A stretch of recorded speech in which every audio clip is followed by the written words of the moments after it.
The Premier's lit a fuse under tomorrow's COAG meeting in Canberra. Jay Weatherill's threatening that the states may go it alone and introduce an emissions trading scheme in the electricity sector after the Prime Minister declared the idea dead. Malcolm Turnbull says Jay Weatherill can't be trusted, given South Australia can't keep the lights on and has the nation's highest power costs. State political reporter Nick Harmson joins me now from State Parliament.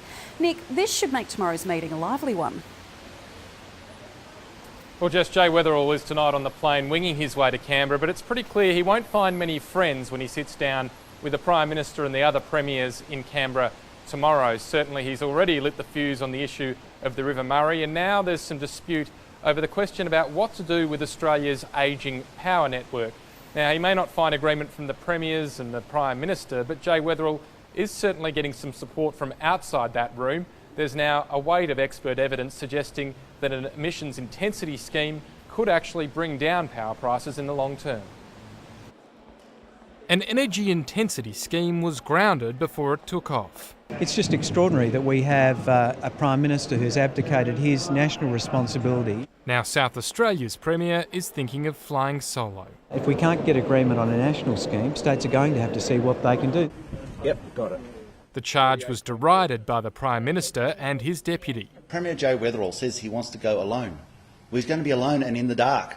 He cannot even keep the lights on in his own state, and when they are on, the customers are paying the highest prices in Australia. I mean, this is a Prime Minister who came to South Australia in the last election and praised us for our leadership in renewable energy. The same Prime Minister that actually once advocated for an energy intensity scheme. Malcolm Turnbull and Nick Xenophon were the joint architects of such a scheme back in 2007.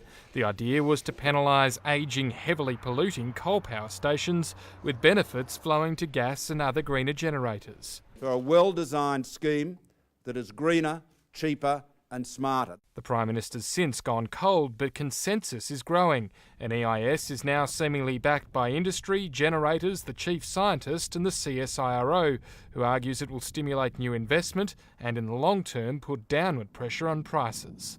If the right of the Liberal Party is worried about economic growth, about saving jobs, about industry paying less for power, then it really should embrace the emissions intensity scheme. There's no indication the other states are preparing to embrace Jay Weatherill's idea.